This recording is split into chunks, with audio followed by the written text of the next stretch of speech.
I think it was Cal, we're all set now. Okay, Okay, yeah, do I need a microphone? You'll pick it up. yeah. Okay, so I'm Peter Nolan, and I live at 31 Church Street. 33 years now. And I wanted to make a comment about the project that's been ongoing on Church Street over 2 years now. As you know, the water main that used to be buried underneath the center of Church Street was moved 2 years ago, over 2 years ago in the spring. And it was relocated to the west side of the street so that all of the residents, including my family on the east side, had to be reconnected to the water line with the line going underneath Church Street. And each of those connections required a patch on the road surface over the new pipe. And it's been 4 different attempts to correct this problem now.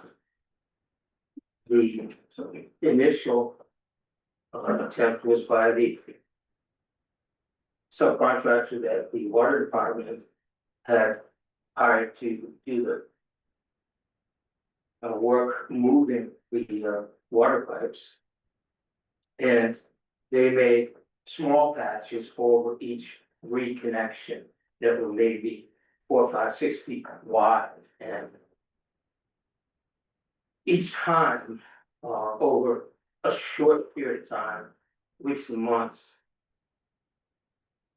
a height difference would develop between the new patch and the existing road surface on Church Street. And whenever vehicles go over the patches, the height difference would create incredible noise on any vehicle that was pulling a trailer. And that height difference would make the trailer jump up and then back down. So you would hear bang, bang. And if you had a trailer with 2 axles, 2 sets of wheels, you'd hear bang, bang, bang, bang. This is 24/7, 365, any hour of the day or night. I emailed you, Wendy, on 2 occasions, I believe. You referred to the water department. I had conversations with the water department. I had conversations with the highway department multiple times. And as I said, the first subcontractor came back a second time to rectify the height difference and the noise issue with the patches. Didn't work, same problem. Came back a third time. Just couldn't get it right. Just couldn't get the surface level between the existing and the new patches, and the same problem would happen. I had multiple conversations with Butch Hills, and I understand the issues at play with, real hot summers and real cold winters, settling and expansion and contraction, and, not saying it's easy, but it's unacceptable. This is over 2 years we've been living with this, and the noise is unbearable, and it's also vibration. Our millwork, our windows, our doors have been taking this vibration for over 2 years now. And so finally, the town abandoned the original contractor and went with another outfit. They came back and they made a much longer patch. Instead of 6-foot patches over each individual reconnection, there's 2 patches on Church Street that are about 100 yards long each. And that rectified the problem for a while, but it's back. And I will say that when a regular passenger vehicle, that has good suspension, good shocks goes by, no problem, no issue. there's no noise, I have no problem with that. However, whenever a vehicle that's pulling a trailer, and that could be just a, any type of vehicle. Small vehicles can pull trailers, not just trucks, but when any trailer goes by. And particularly if it has a load that's not secured tightly, or say a van with ladders on the roof. Any load that's not secured tightly, and any trailer that goes down Church Street. From church, the church is heading down towards the bridge. Encourages this height difference, bumps up, drops down, bang, bang, bang, bang. And what I would like to know is when is Church Street going to be completely repaved? From Church Street down to Bridge Street. That's the only way this problem is going to be really solved.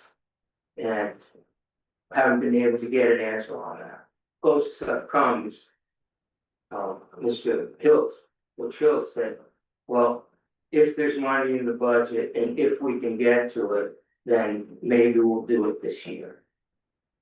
Frankly, that's unacceptable. I think that this project is more than 2 years old now, and it's got to be fixed. The road's got to be completely repaired from Main Street down to Bridge Street. Thank you, and I'd like to know when that's gonna happen. Specifically. Thank you. Anybody else wishing to make a public comment? Madam Chair, I know we can't discuss that topic tonight, but would that be on a discussion for future? So we can talk about it for future agenda items, we can discuss it then. Yeah. Please. Thank you. Okay, hearing no other requests for public comment, let's move on to item B, town manager updates. First is a staffing update. I think the board knows this information, but it might not be publicly known. Our treasurer collector, Caitlin Gilbert, is going to be moving to Oxford for the same position. We have posted that job, and Caitlin's last day will be July 16th. And we have interviews scheduled next week. We have so far 3 candidates who look good. We have more applicants than that, but 3 who look good. So Wendy's going to sit in on those interviews with myself and Jenny, and we're moving as expeditiously as possible on that. We also got notice yesterday from one of our DPW equipment operators that they've accepted a position with the fire department in Newburyport for a little more money. So that's unfortunate. They're a good worker, but we posted that job. So Butch will be working with my office on the process for that. Hopefully, both of those are posted in the town website. Second update, just a couple of brief things from this morning's meeting of the Regional Agreement Amendment Committee and yesterday's meeting from the MSBA at the state. At yesterday's meeting, the state did accept the Whittier Tech project into the feasibility stage, which was expected, but still a major milestone in the process, and good news. And so that's really the main follow-up. When we posted this agenda on Tuesday, we assumed that that would happen yesterday morning, but we didn't know that would happen. So we put that out just to share that information, that it is now entering feasibility, and there's a specific time frame for that has been sent out that calls for basically engagement of the designer by toward the end of this calendar year. So that's something that will be procurement involved. That's for Whittier, not on the town side. And then this morning's meeting of the Regional Agreement Amendment Committee, I think was really interesting meeting. We continue to have really strong attendance there, and one of the real focal points, Neil Harrington had put together a very detailed proposal, hybrid capital cost allocation model. So he ran that up the flagpole, presented it formally, and there was about an hour of discussion on that.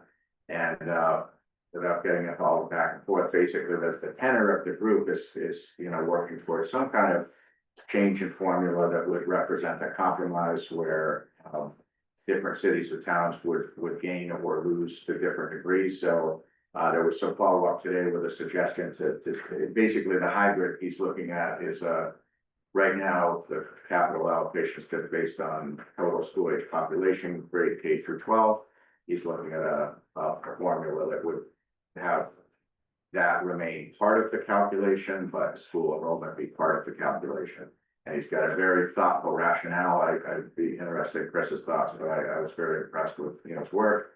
And so there was some direction coming out of today's meeting to run a different number share between that. So he's gonna do that, and he's gonna be twice more, once on July 8th and then on July 20th.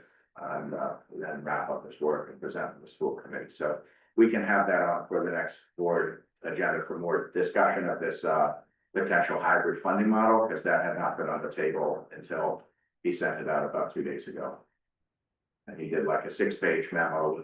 I thought he did a really nice narrative and a nice bit of analysis there. It's the first time in 2 years with these meetings that there's been any thought outside of the box. Which is why it's good, because the current model is not going to fly, you know that.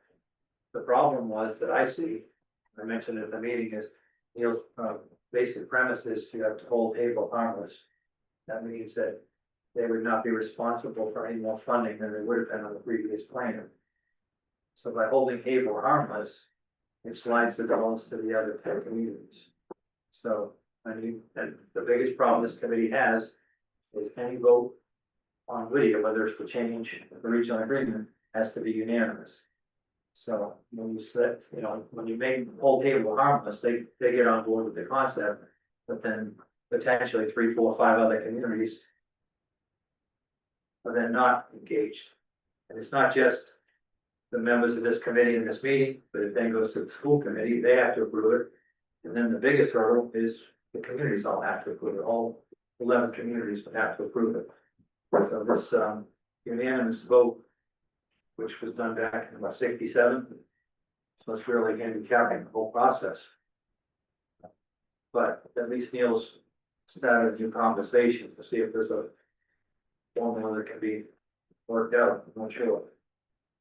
And by whole harmless, and that way Neil was clear in his presentation, that was his kind of thought. He's not, he was saying that politically for the mayor and for her council to get behind a change that would disadvantage them percentage wise, that their dollar cost would have to be kind of about what it was the last time. So that's a debatable proposition, but that was kind of his premise. And that the idea that could be a combination of reduced costs if the campus moved to NECC and they were able to take advantage of some of the shared facilities, some of which, like administration offices, are non-reimbursable with MSBA. So if they're able to satisfy that with office space at NECC, that could be a significant cost saving. So when he said that kind of wholeheartedness concept, it was through a combination of ideally reduced costs relative to what was voted down in 2024, as well as he was very explicit about the need for the state to come up with some significant revenues above the MSBA reimbursement, but more of like an earmark to support the capital costs when the time comes. I think the problem with that was people were throwing around numbers. Neil did different scenarios, but the one they latched onto was if you can reduce it $100 million. That's I didn't want to say at the meeting, but I think that's a grotesquely unrealistic expectation. That's a lot of money. The state's not gonna, it's $50 million to help you, and you're not gonna find another 40 million to reduce the cost. It's a big number, so we gotta be very careful without any justification for those numbers. They were just really wild assumptions. The thought was the millionaire's tax is the figure that was used is $3 billion a year is being generated statewide. So for a project of this significance, and with the governor's office paying attention to it, the thought of you're talking for 30 to 50 million, but again, that was just off the top of someone's head. That's not real for sure. To throw it 100, it's a nice round number, but it makes things appear to work, but it can't really be real. Is there a deadline for the amendment, or is it just being discussed as an option without a particular? So when the MSBA accepted the project back into the pipeline, they had a condition on that acceptance, saying that before MSBA will allow the project to go from the feasibility stage to the schematic design, the regional agreement has to have been amended. So that's not a hard date, but it's the time is gonna come where you can't go further. We're a ways away from that, It but started when the feasibility study got approved. The clock is basically gone. starting yesterday, yeah. Thanks. So that's all I had on that. Next item, we're just keeping an eye with the Newburyport Water Sewer Commission. Obviously, we as a Water Commission are keeping an eye on the rates there. We've got some new information just in the last 2 days that basically the Water Sewer Commission has recommended a rate structure to the city council. They have a hearing on Tuesday night. The council subcommittee has a meeting. And then once they recommend a rate structure, that would be referred by the subcommittee to the city council, expected later this summer, probably in August. So I spoke to Jack Taylor this afternoon, and I fully expect the Water Commission is gonna be keeping their ear to the ground and presumably putting in some comments advocating for rate relief for West Newbury. Or advance notice before we budget. Yeah, right. Oh, and on that topic, Jack, I had mentioned this a couple of months ago at a Water Commission meeting. He said he would like to do this as potentially a fall town meeting article to appropriate water retained earnings to cover in the event of water costs to purchase water are greater than budget, that they have an article there. And I used to send out the article we have for the Page School elevator, where we don't know when it will break, but from time to time it breaks, and when it does, it tends to cost $10,000 or $15,000. So having that article allows us to be responsive and not have to wait for a town meeting to fix the elevator, which we need to run that school.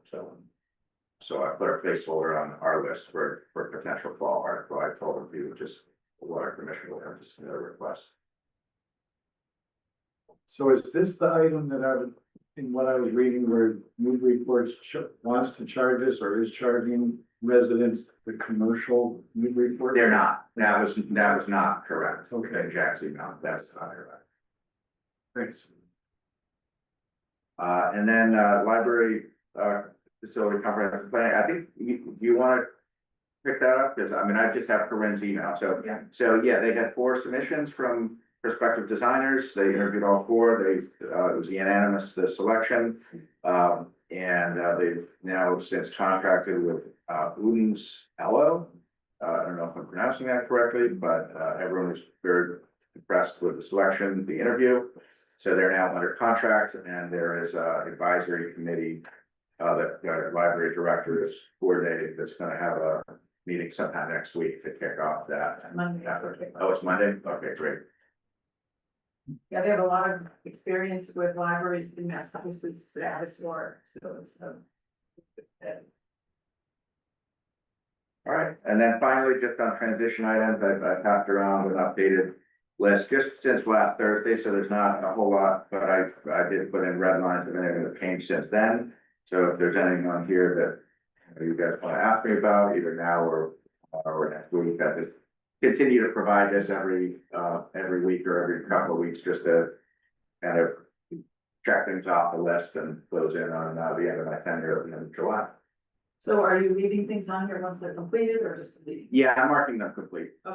Strike the rest. Yeah, yeah, Thanks for doing that. of course. It's, as I said last week, it's helpful to my office as well to keep us all focused on what needs to get done.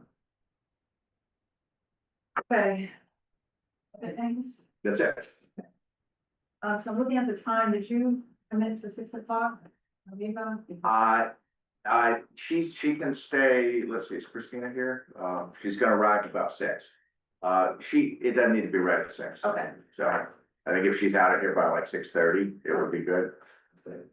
All right, let's move on to action items. Item A, is a request for approval of special permits. The first one we have is the handicap muster, which is proposed for July 18th. Questions from the board? Other events and application on that day. It's on the calendar, they've got Okay, I was gonna ask that. Yeah, I confirmed that with Caitlin Parker. That's all set. Eric, anything from you? No, I'm fine.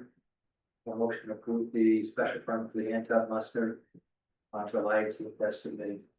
Second. In favor? Aye. Aye. The second one is for a congregation gathering at the Pond Building on August 9th. Any questions on this one?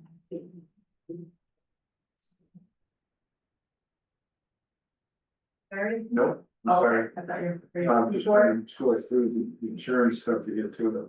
Yeah, that's all that. Okay. You voted it? Make a motion to approve the special events permit, the Unity on the River on August 9th, that's submitted. Second. All in favor? Aye. Aye. Okay, we move on to board, committee, and commission members seeking reappointment, FY 27. Thank you all for coming. So this is a different process that we've used in the past. It's been pretty much a rubber stamp reappointment, and the select board is really trying to engage the committees and have more of a unified approach to things in town. So we requested people seeking reappointment to fill out an application and to come. So I think what we did last week is I just read through them. If any of you have any comments you wish to make or questions, or if the board has any questions that people speak up, otherwise we just leave them on us. Okay? Probably not on mask because there's some problems, but the comment we made last week, just for people who weren't here, I'm not sure if these group of committees. Once we get done with the operational assessment, there are a number of these committees that were appointed by the select board. There's some statutorily that we can't do anything with. But the anticipation is a number of these committees may get eliminated and or combined with others going forward. But we're not going to address that this week, wait to see what the operational assessment says before we do anything. But at one point, they said, I think, to Wendy and the group, that this town is way too towards the committees. So we're aware of that.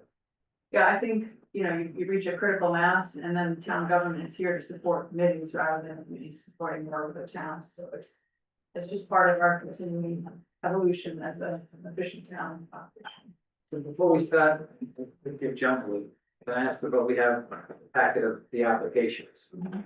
And some of them don't have anything I wish to be on it, they're not, it's blank, there's no signatures. Were they submitted that way, or was this a glitch in the system? The packet I have printed, I'll throw Deb under the bus, she's here. Deb Hamilton's doesn't have anything, it's blank, the whole thing. Yeah, everything I have is signed, so I'm not sure if that's just a printed PDF error, but I can grab, I have the whole, Yeah, I all have- signed. I have hers. The packet we were given is not, Maybe when Rebecca printed them, but the whole one. Yeah, I think they're signed in the electronic version, you might just print it out. So it might be a. somewhere, all I'm saying, if the packet, put in my package. Is a mess. Printing it out. It's what you think the meeting. Well, we can verify the folks who are here that Yeah. would prefer. All right, so the first is the Affordable Housing Trust, Deb Hamilton, who's here, and Derek Mitchell. Derek was not able, he said he might try to zoom in, but I don't see him on there, but he expressed interest. Okay. yes. Agricultural Committee, Rich Baker, this is a 3-year reappointment, look at that. Climate Change Resiliency Committee, Liz Callahan and Nancy Powell. Conservation Commission, Molly Hawkins. So I guess this is your appointment, right? Yes, it is, Would you wish to reappoint Molly Hawkins? 100%. Okay, awesome. Just 100%? For Cultural Council, you have Franco, Mia Thurlow, and Kim Scott until 2029. Energy and Sustainability Committee was Callahan. This is a 1-year appointment to 2027. See was this here. Historic District Commission, Allison Party, Adrian Hughes. It's a 3-year reappointment. Historical Commission, David Danis, 3-year.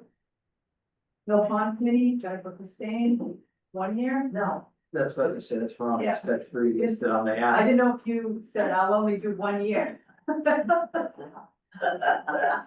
go with that for now. All right, I'm putting 2029, sorry.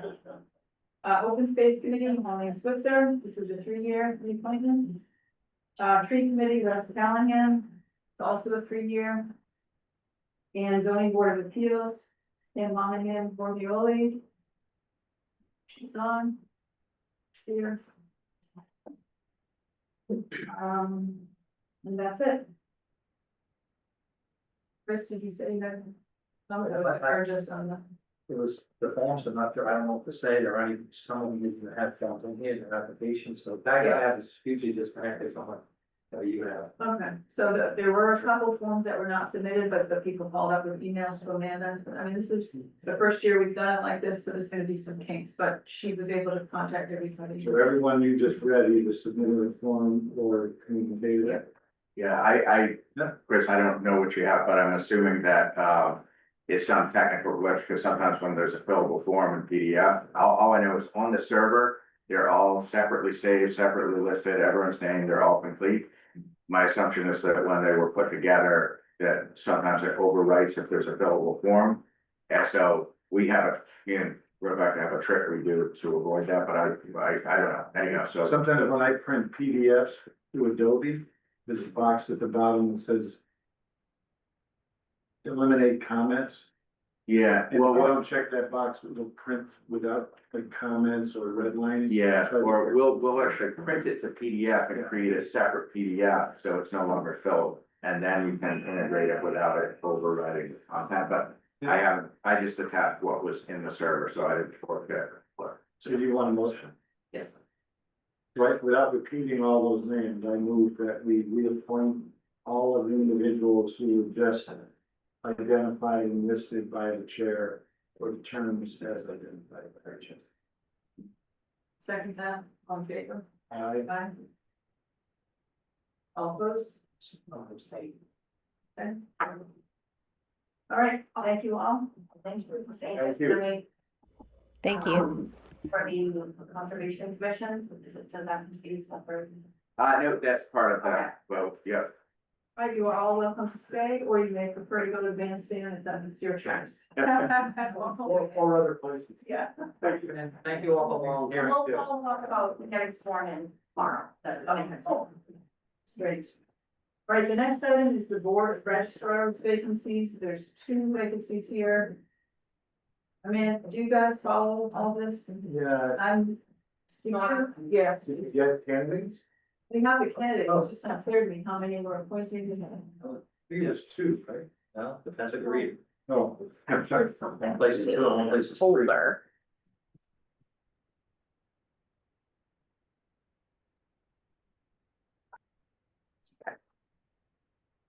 So I see. the Board of Registrars is a unique board as the members are not allowed to just be reappointed. You also just can't appoint anybody. When there's a vacancy, you have to solicit names from the 2 different party committees in the town. They submit a list of names that they recommend for people to be registrars. It's not a requirement that you take something from the list, but it is supposed to be encouraged. We have gone through some changes with our registrars.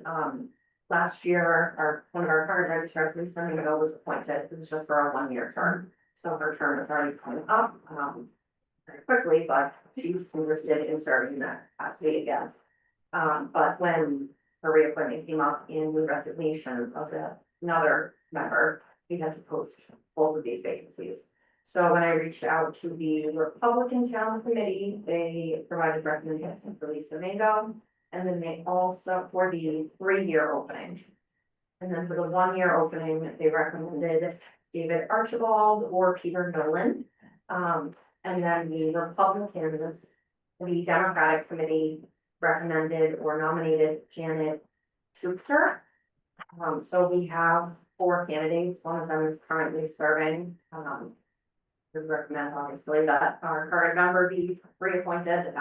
The board has been working well together, but that's just the process. So there's 2.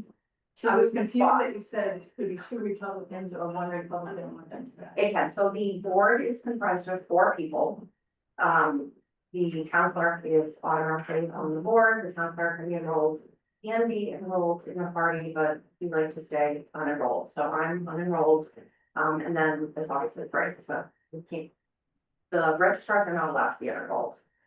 So you're either gonna have 3 Democrats and a Republican, or 2 Republicans and a Democrat. As currently, our member, Mary Moody, whose term is not expiring, is registered as a Democrat. Lisa Mingo right now, obviously, the Republican Committee is registered as Republican. So these 2 seats will be filled by, Can I recap that for a minute? yeah, So there are 4 members on the board. yeah, You're one, Mary Moody is still going to be. yeah. And she's. I apologize, it can be filled by either a Democrat or Republican, or 2 each. But Mary is, her term is still going on. Yep, So there are 2 spots. 2 vacancies. And one of them is 3-year and one of them is 1 year. And the Republican committee recommended Liza or Lisa. Lisa, right, Lisa. yeah, Mingo for the, I never knew how to say it. Yeah. For the 3-year, and either David Archibald or Peter Nolan for the 1 year. Yeah. The Democratic committee nominated Janet Janet and it was just, Schuster for the 1 year or 3-year. yeah, it was just, The current members, the Republican Party, Democrat, Democrat. you have to keep people waiting, We can't over 3.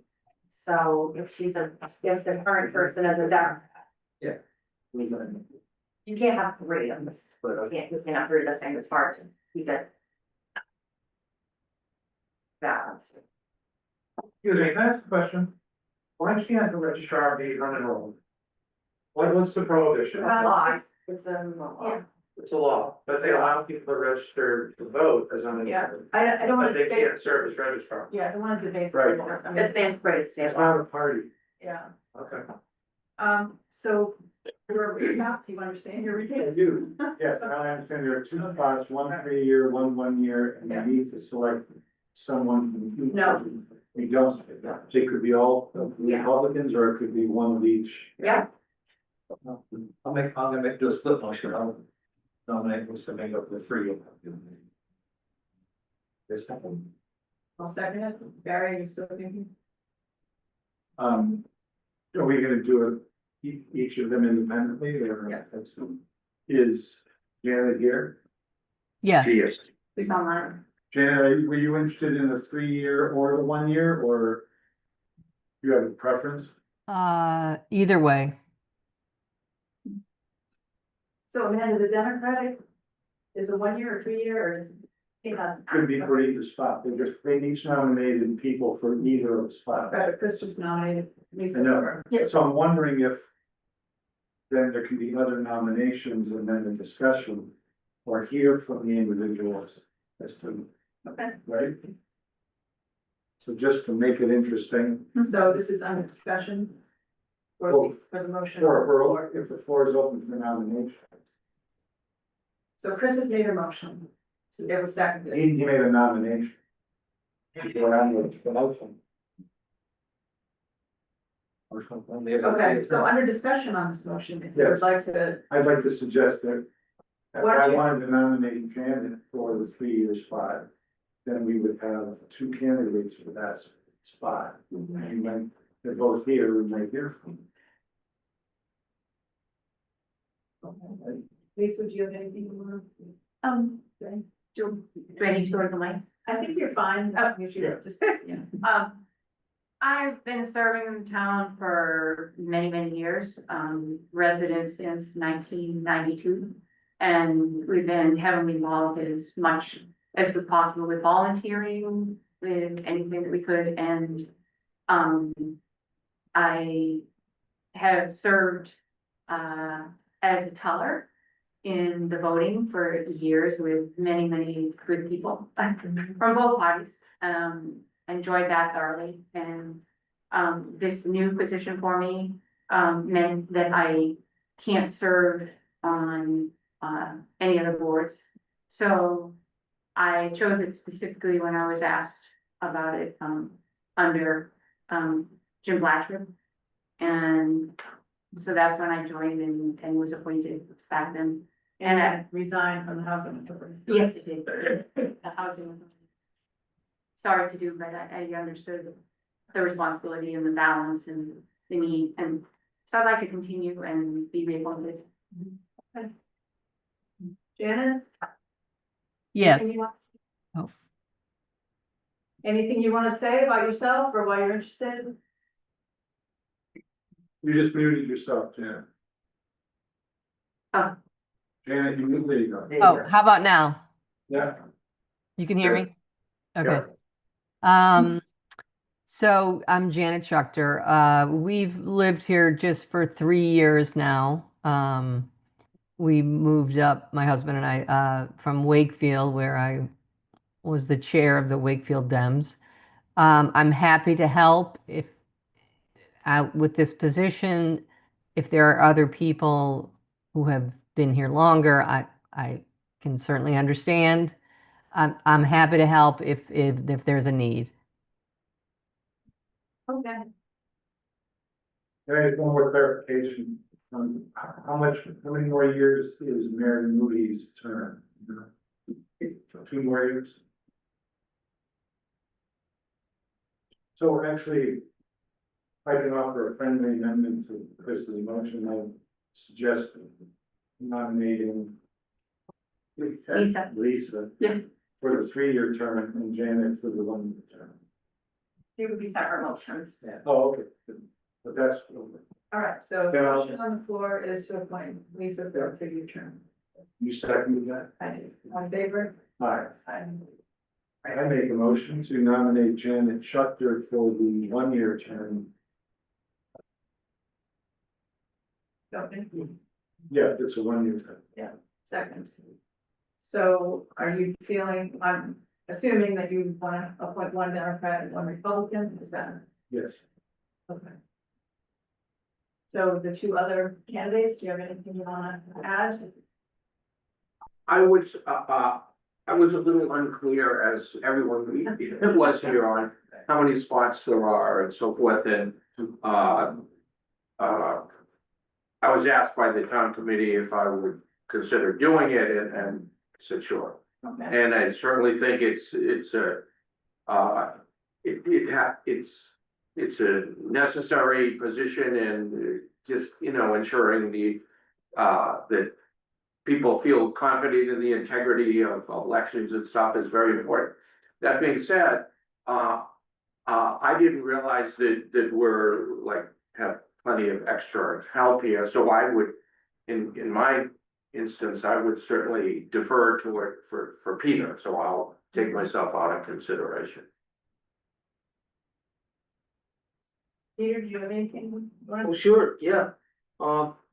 As I said earlier, I've been a resident of West Newbury for 33 years. My wife and I, we raised our family here, and in recent years, after I retired, I've had an opportunity to volunteer with the Council on Aging, and I got some experience with helping out with the early vote, checking voters in with the iPad, and some experience at one of the big town meetings that was held at the high school. But, as Mr. Archibald said, voting is a sacred right for Americans, and we have to protect it. And we all want free and fair elections, and we want everyone, as David said, to feel confident that we have election integrity. So it's my pleasure to do whatever I can along those lines, and to try and help out the town. Great, thank you. Right, any further discussion by the board? So the motion on the table is to appoint Janet for the term. All in favor? Aye. Aye. Thank you, David and Peter, for offering to be appointed. Is it? Yeah, thank you all. So there's a thing that has to be sworn in as well? Yeah, so I am gonna send a letter and an email to everybody and we'll come in and take care of it. Okay, great. Thank you. Okay. Item D is a request to reappoint, planning board associate member. The associate member is appointed by the select board. It's a one-year term. Tim Cronin did it. Very interested in continuing. The motion to approve one Tim Cronin as the associate member of the planning board. Second. It's the easiest one ever. All right, Just so people know, he was a full member, he's great, yeah, he's been an associate. And we should be a full member, but I'll take him as an associate. we'll work on, all right, all in favor? Aye. Great. All right, item E is to vote to execute the police chief's contract, which will run through May 2029. Do you have a motion from I give the motion for the police chief's contract, runs from May of 2029. Second. all in favor? Aye. Aye. Thank you. All right. Yeah. So we are now on to a request to endorse proposed locations for the MeVa bus stop. Sign Main Street.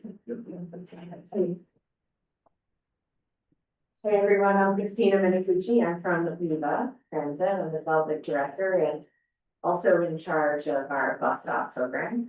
I have about a year or so ago, we received a list of potential bus stops that were vetted through the town clear of places that you'd like to see bus stops.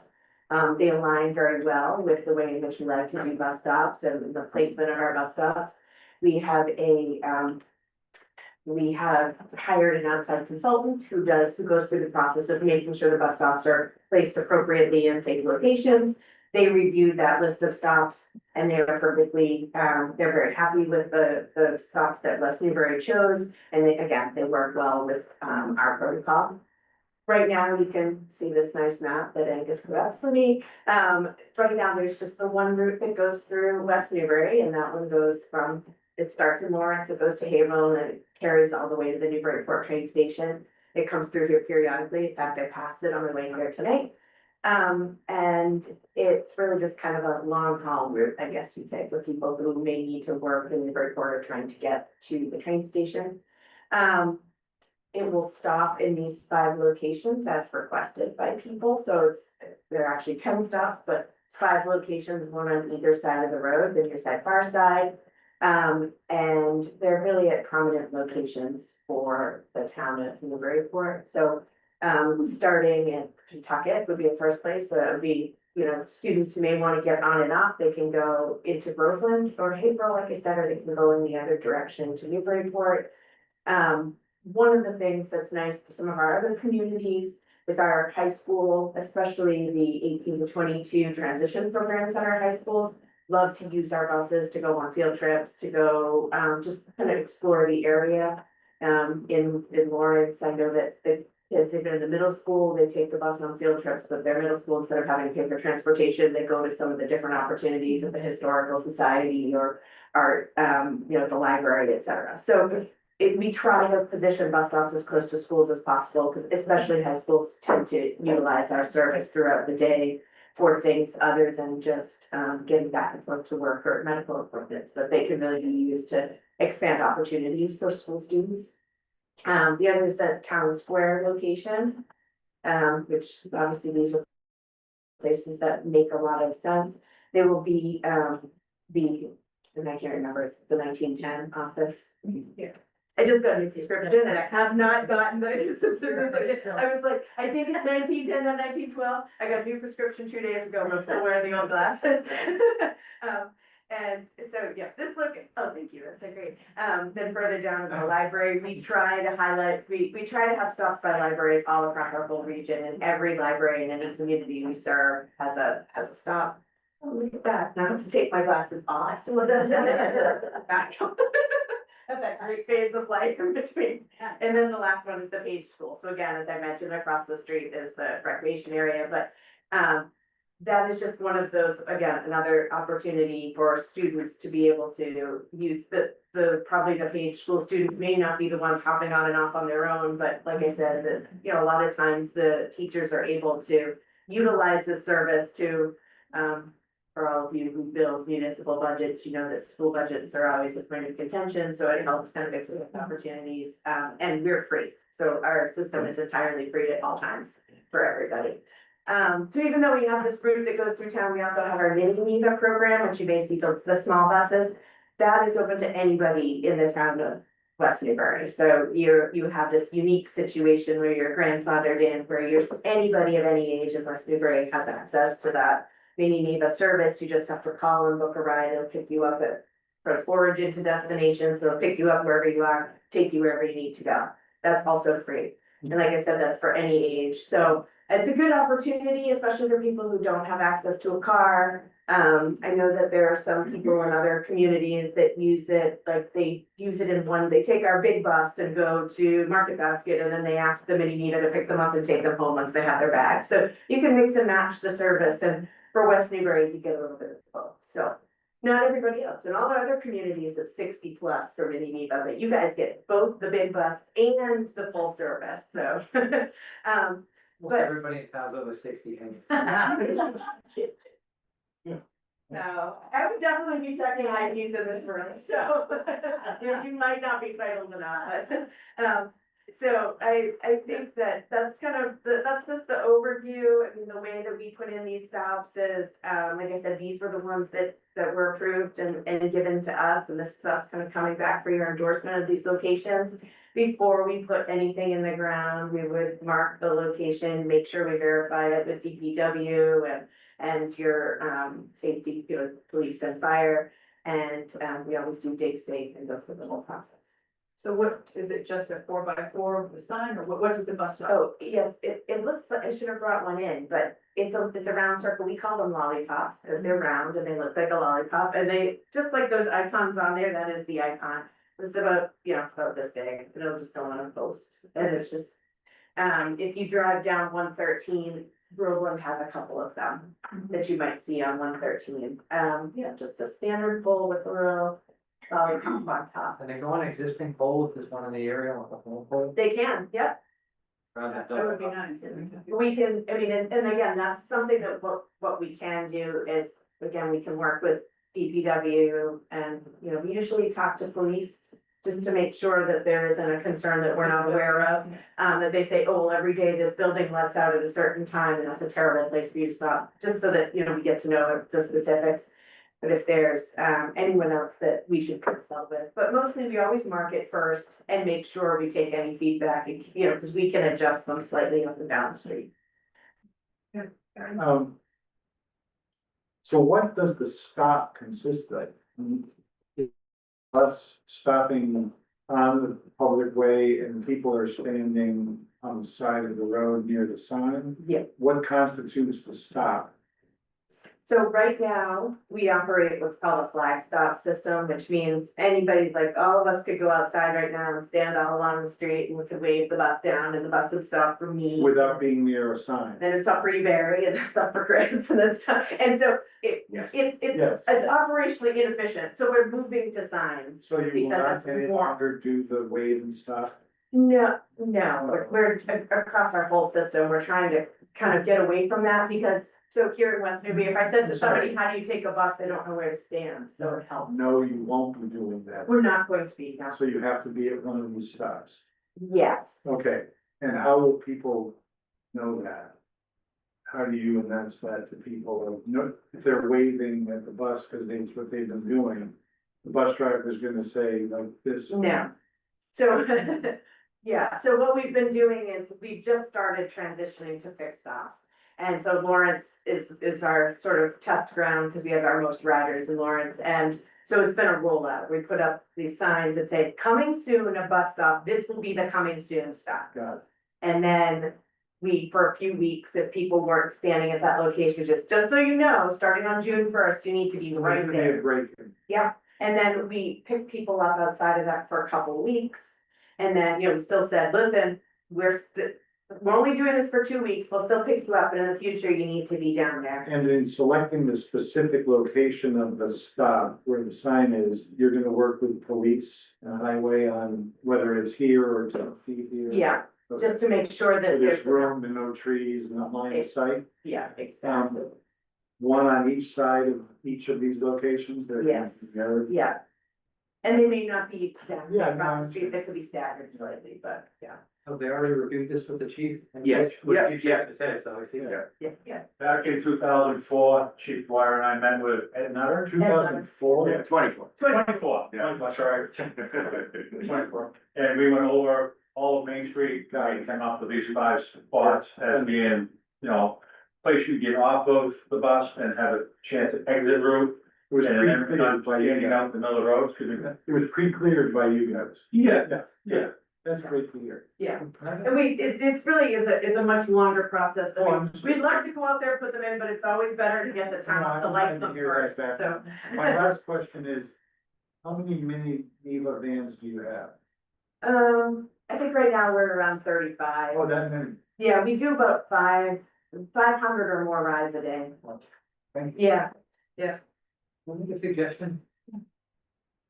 From Page School to the Newburyport line is quite a distance. What about one at Ocean Meadow? I'm just thinking of getting somebody that side of town.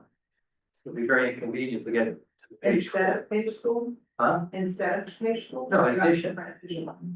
So what I would say is, that I agree with you 100%, and we do have some other potential stops that we can put in there, and so, you can help us make sure that we put them in the right places. I think for West Newbury, because you're not very densely populated here, we'll kind of have these stops and these, like, I guess your downtown locations, so places where people may walk or be coming from, or, some of your housing complexes, so everything is close. But, we'll be doing, I would say, a little bit of a hybrid situation with the flag. If somebody is flagging it down out there in that empty area before we have a stop, we are gonna pick them up. So they aren't gonna be abandoned. Yeah, but once you go to your fixed stops, then. Then, yes, then we're Somebody gonna come need up, some right. more fixed locations out there. Yeah. Do you know where the closest one in Newburyport is? Yeah, we don't have any fixed stops in Newburyport yet. Oh, okay. But there will be one, we can't stop near a large highway interchange. So when you once you get to, right near 95 there's a big stretch where we really can't stop. So it would be fairly far. I think there's like there's a fire station there that's across from where you go down to Maudsley. We can kind of stop in there, and then we can't really stop again until, kind of maybe near this, I think there's a CVS over there on the other side. We can kind of stop over there. We do, this route goes down Low Street. We have another one that goes straight on High Street. So we have 2 different routes in Newburyport, so. But yeah, there's a pretty big area in there where we can't stop, so. I would defer to Butch and the chief if they could find something to see east of the side of town. If I recall the initial discussion when Noah was here back in September of 24, I think the parameters that Butch was given was that the stops had to have an accessible ramp on both sides. And I think that's why the Ocean Meadow wasn't identified because, but we did talk, Christina and I talked about that on the phone just the other day, that there would be some logic to that. I had sent her the map of the 113 and that was one of the nodes and we talked about that a little bit, but because it doesn't have sidewalks or curb cut, I don't know if it would meet your, criteria. Right. It would be logical. Right, and there's no crosswalk there, right, at the moment. That's So right. that would be something that would have to be put into it. And I think one of the biggest challenges with the city bus situation is that it's not a school bus. So there's no arm that comes out that says stop so that somebody can cross the street. So we let people off, but they have to be able to safely get to the other side because we don't have the ability to stop traffic. Yeah. So, and people do sometimes go around our buses. So we do try to make sure if there's a crosswalk, that's ideal, especially on the state highway. And it's supposed to be an accessible sidewalk, but as a flag stop area, we don't have to have those same compliance, like we could drop people on and on. So the rollout of the full fixed stops is going to be probably years long, because we have a lot of stretches like this, which West Newbury is not paying to put a sidewalk on the state to be able to support you, and there's lots of places, lots of state highway where we travel, and we have the same challenges there, so. We're always working with Mass DOT to try to get them to do more. I know that this stretch is actually somewhat important to them, to be honest, and I know Story Ave down at that end. over by 95 is considered like a top area for them, and we actually did a walk audit through there from on both sides of 95, because I know they're trying to focus on safer pedestrian access through there, so. And yeah, it's the challenge, the state highway challenge. Do you have any sense of the ridership in West Newbury? It's pretty low in West Newbury, and so honestly, like, there's a lot of opportunity, I think, in West Newbury. I mean, there's opportunity for people who live here who don't have transportation or have limited transportation. I think there's a lot of opportunity. And like I said, I think, you know, I was talking to Angus about this earlier, where Derek Mitchell, who I think he probably just renewed his position, but his wife actually assisted us with the grant to get this, to get the bus that comes through here because of the charter school in Newburyport, and there were kids that come from West Newbury and go there. But that also reminds me that there's a lot of opportunity for people to the field trip opportunity, which is not just for schools, but families can take their kids places, and I don't know, it's something to do. I have 3 kids, and this is the type of stuff I used to always try to do with them. Be like, let's go get on the bus and go to the library. You know, like, what can I do with 3 kids on a hot day? So I just think it's fun, and you know, you could go into Newburyport and not have to worry about your car and where you're gonna park, which I love.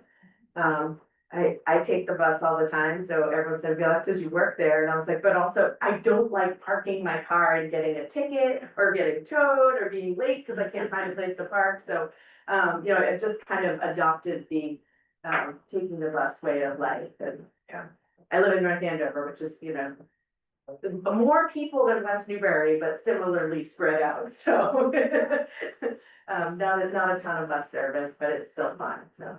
So, will there be a fixed schedule once the stop's going in? Yes, so we do have a schedule right now, and this route doesn't run, it's not on our other routes run every half hour or every hour. This one is a little less frequent, but we do have a schedule, and we're actually trying to make this run a little bit more, on a better schedule, because we think more people would take it if it was more predictable, instead of being like, you're not being exactly sure. With the stops, it will make it easier because there'll be very specific times when it will be at those locations. And we also have an app, which people love using, and it shows exactly where the bus is at all times, because the bus has a tracker on it. So you can actually see exactly where the bus is at any given time, and it'll tell you when it's gonna get to you, so that you can plan your route. One of the things we would love to be able to do with this route is, right now, it goes as far as the train station. We would love to see it continue then onto Salisbury Beach and kind of make part of that loop, because you can change buses at the train station and go to Salisbury Beach, but we'd like to see this one sort of continue on to Salisbury, because they don't have to get off and switch buses. But this one takes you really to it goes to the train station, but also actually gets very close to State Street. So if you want to go downtown to Newburyport, you can get it. Any further questions? Motion? Yes. Make a motion to endorse the 5 locations submitted, and if possible, to find the 6 locations on the east side of 113, with the direction of Portsmouth Chief, Portsmouth Chief. Sure. I would also like to add, if we can use existing posts as much as possible. To use. Existing poles or whatever instead of. Okay, do Second with that. you accept that, amendment, Chris? All right, I should have done it myself. all right, all in favor? Aye. Great, thank you very much. Thank you. Thanks, Bill. I have a couple cards here I could leave for you to, he said, anybody wants to get in touch with me or learn more about the MeVa. We have before, and we will again, actually, our new council on aging director, Sonia, is working on this. We've brought MeVa in, and we will again, for lunch and learns and, the COA newsletters. We definitely use that to try to get the word out. And I know, Sonia's had she's only been with us for a few weeks, but she's had some correspondence with MeVa. We want to do whatever we can to make people aware it's a service that's available. A lot of people don't know about the mini MeVa.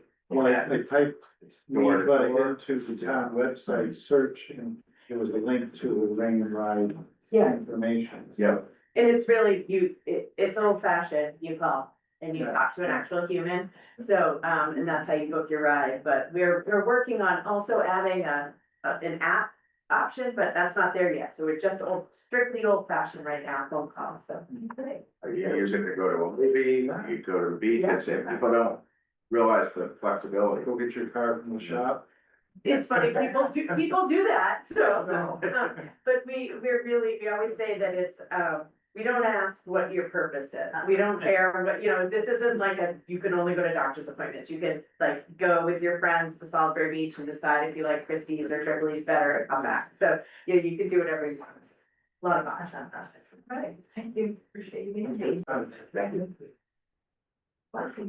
All right, the next item is to review. Okay, review current rates, for the EV charging stations for town.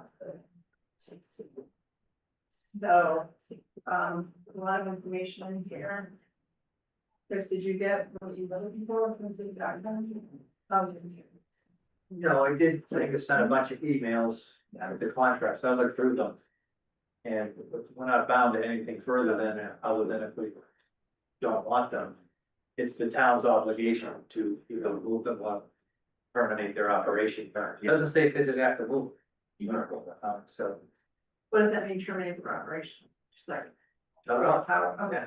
The first question, are we paid for the extended warranty contract with Moss? It's funny you mentioned that. So it had been authorized a couple of months ago and we had verbally told them we wanted it. And, but they hadn't invoiced us. And so Jenny, as part of her kind of trying to close out, get all the invoices, she reached out to Caitlin and Caitlin there was some glitch, they re-invoiced us. It was on this week's warrant. So when I put through the checks to be mailed, I held that one aside. So we have the check, it's in the treasurer's office.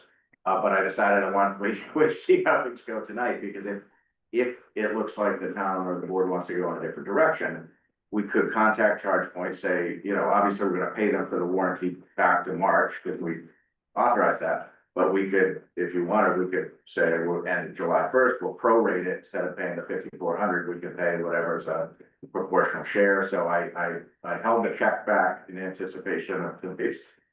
I Appreciate the thought. Yeah. So all the numbers I played around with the last meeting, what the contract is, what, the warranty? It's $5,400. That was for both the warranty and the cloud Yeah, share. it looked like, okay, For how many years? For just 1 year. One year. And that was for the data plan was one share and then the warranty. This is for 8 charging stations. that's For the the, goal. for 8 stations, correct. And it's to use roughly $2,500 a year in electric. So it's not a great program.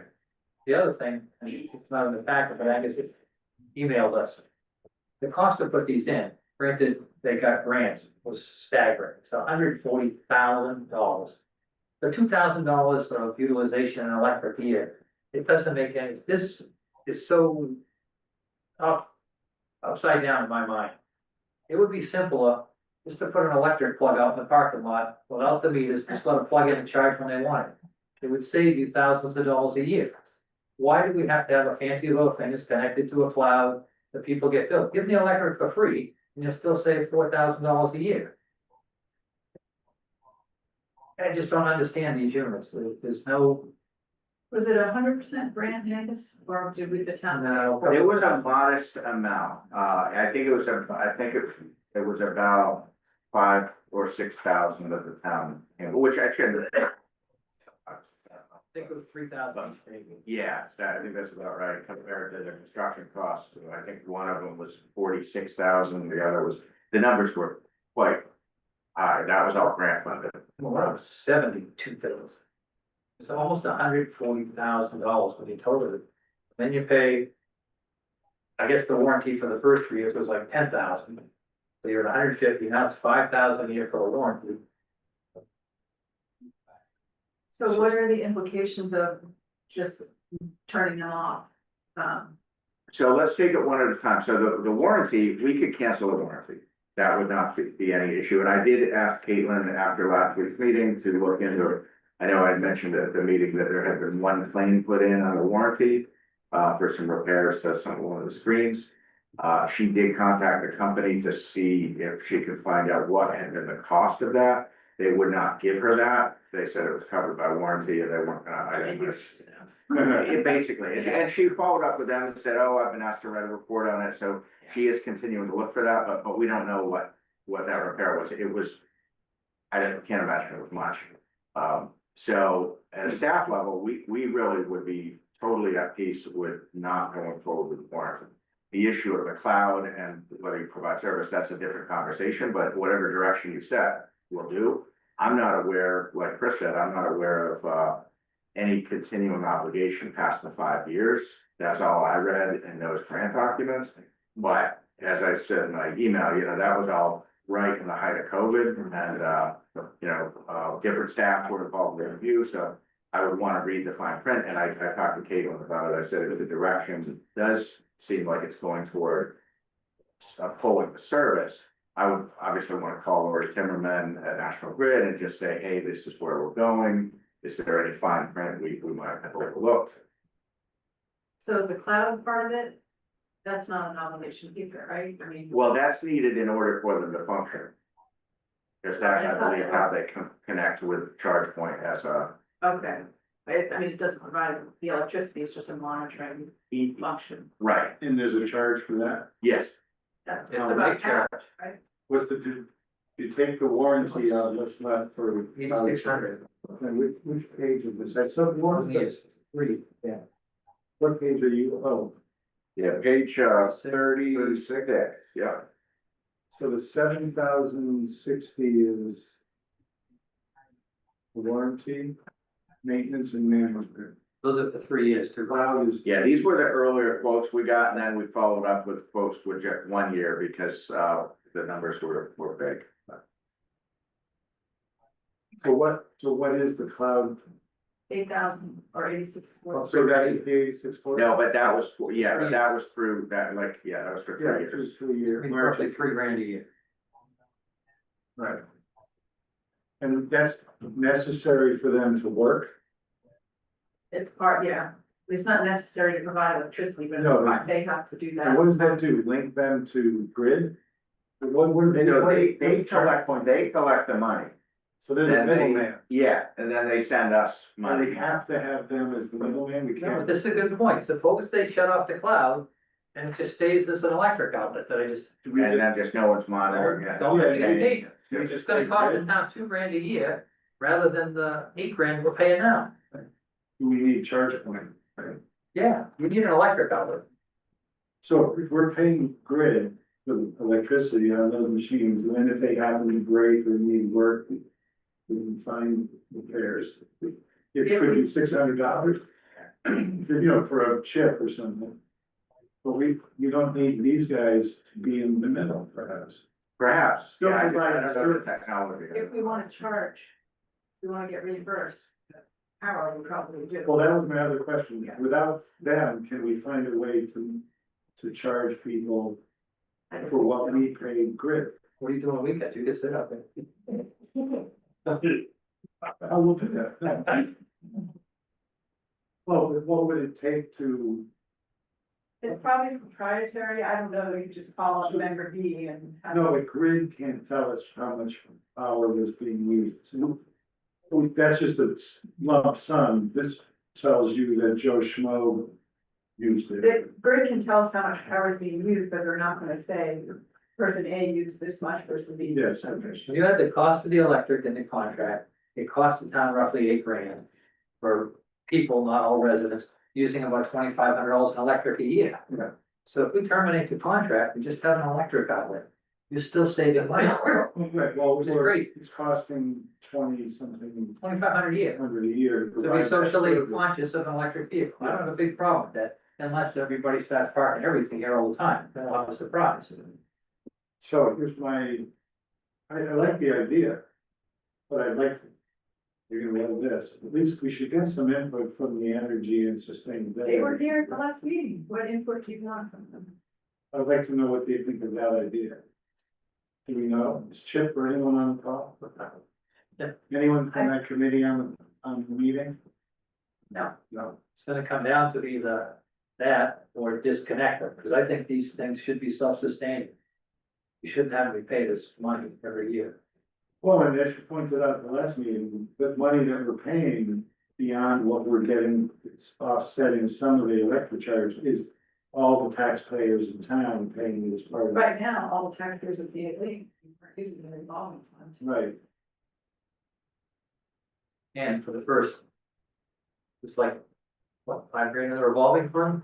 So for the first 2 years, we theoretically could use a revolving fund to pay off the electric on that, there's still no cost. But it's a cost that's already been absorbed, obviously. I would be curious about to turn off the ChargePoint function. Whether it could be people's opinions change. To restart, you can reset this program again theoretically, if you have. For a small fee, Was that? for a small fee. I'm sure, yeah, reset, but. Yeah. I think, well. I think it's good to have them out there, I think it's good to provide that option for people who do have electric vehicles, it's. Part of the modern concept. So are I do you all think- right with providing that without monitoring and charging? Yeah, I think that's a good compromise. Yeah. As long as it doesn't run afoul of the agreement. right, and at least right now, we have enough in the revolving fund to pay for 2 years of Right. supplying and service, and that's the kind of. So we monitor that, and then when the funds run, I'm only on board currently for 2 more years, so we might, wow, when that all ends, we'll see what happens. You're not at the end of your first one. Was that? in the building. Oh, it's not over yet? Oh, that's right, never mind. See? Well, no. I was just making the point that it was for 2 years. All right, Do you have a thought on that? I mean, just generally? I mean, just generally. I think, I mean, obviously, we get the electric bills monthly, so I think if that direction was set, you know, we could just keep a close eye on that one and see if usage started. I doubt that it would differ from what's out there now. If it were free. I think it's a Yeah. convenience more than anything. Yeah. But yeah, I think if we're going in the direction of disconnecting, the ChargePoint service from them, obviously we talk to ChargePoint, we talk to National Grid and, make sure there's nothing in those contracts that prohibits that. I didn't see anything and Chris didn't see anything. And I sent what I thought were the key documents, but I know I sent. I only read the first I had 15. so much paper on this, please. Yeah, there's hundreds of pages. Yeah, so, and, you know, McCarron was reviewing, and I remember reading, I had specific questions on the contract before I signed it back in 2020. But, you know, McCarron was involved, Wayne was involved, and, either I here, specifically looked at future obligations, the termination requirements and things like that. yeah. So the check that you pulled was for the warranty, not the cloud. It's for both, So it is. so, but we can recut it for, I mean, we can, I haven't mailed them up, so. Yeah, I think. Now, how much work is this gonna be for Caitlin or you? I think I met with Caitlin today. I think she's doing well, bandwidth wise. I think, you know, we wanna do whatever direction you want we'll make it happen. Okay. So, do we need a vote or? Yeah, we do. So we need a motion? Special. I move that we do multiple things.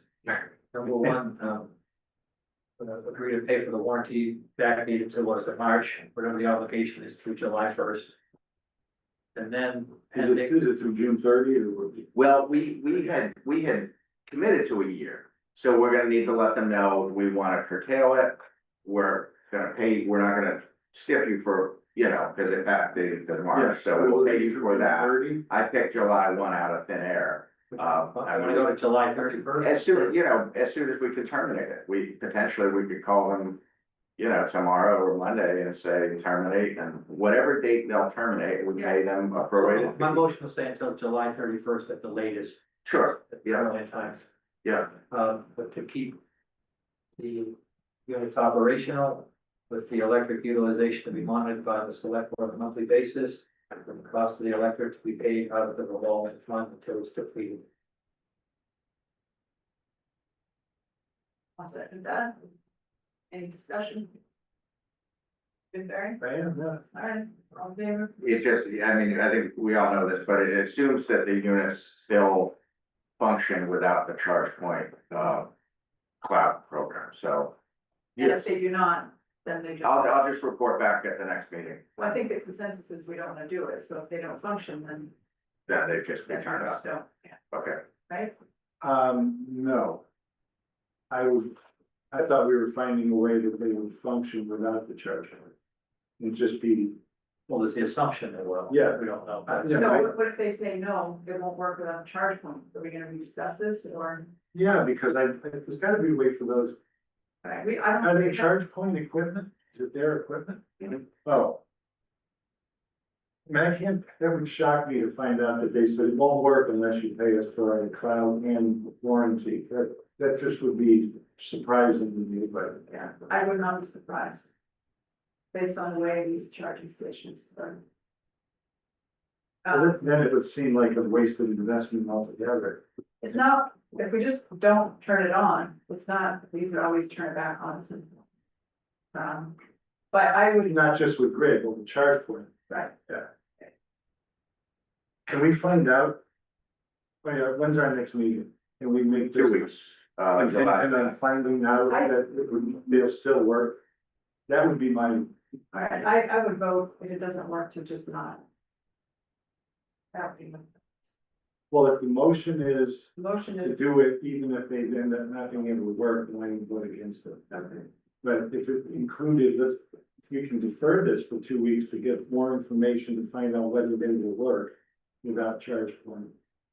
I'm just trying to cut down on, like, this is a very minor. I know, but it's a service and it's part of what the community finds to be significant to some extent.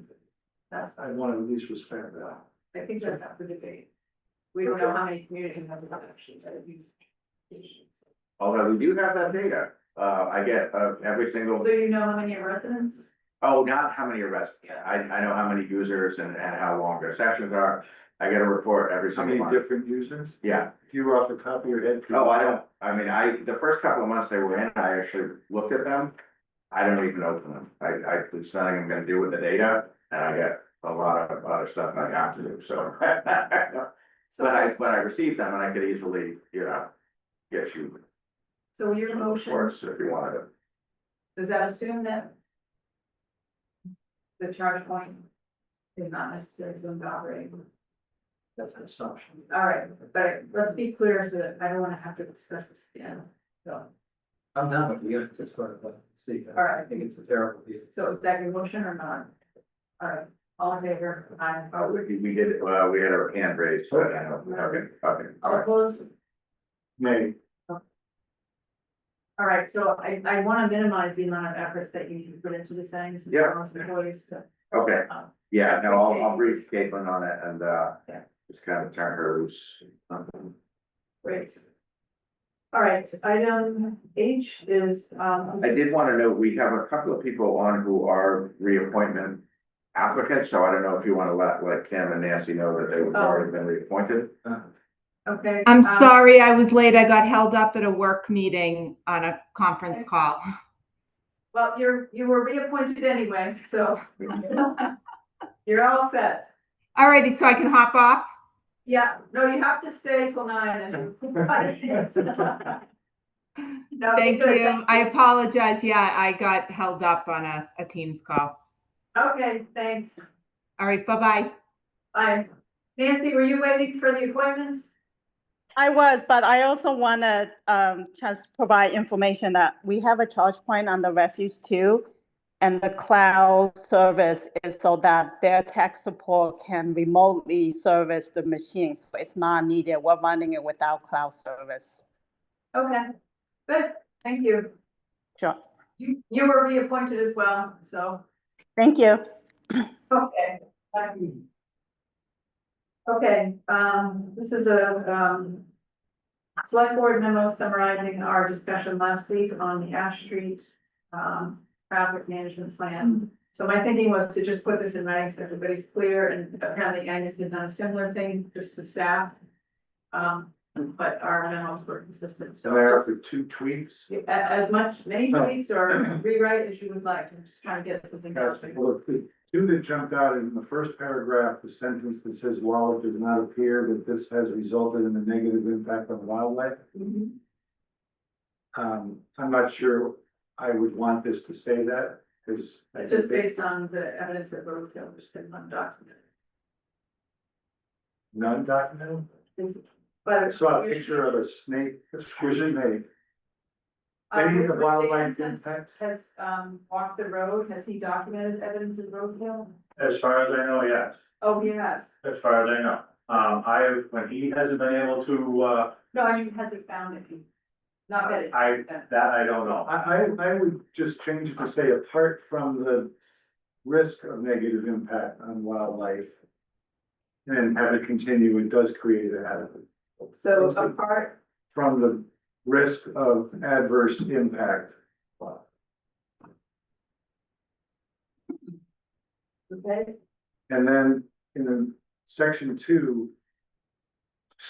Just to keep the dual reference to ruts and potholes at the end of the first sentence, to have it say. To be hazardous to vehicle travel due to ruts and potholes, because we use ruts and potholes as the two different types of. sorry, where are you, Barry? So section 2 roadway resurfacing. Yeah, what was paragraph? The first one at the end of the second line. So with the word due Oh, to, okay, yeah, so it would say just put in Ruts. ruts and, just because they get referenced later on. yeah. Other than that, there's one other that, if the,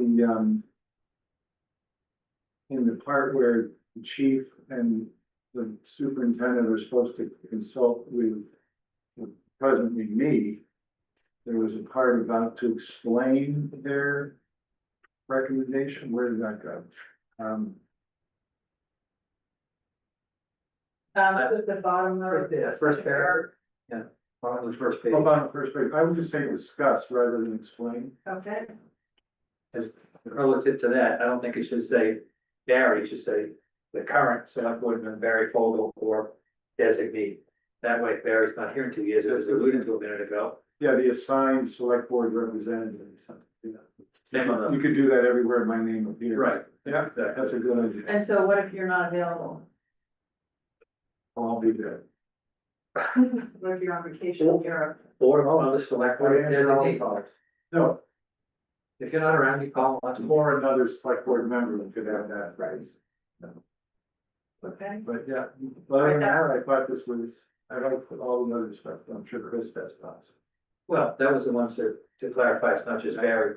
And then in your section 2, the first paragraph, the one that Barry just added, ruts at the end of that sentence.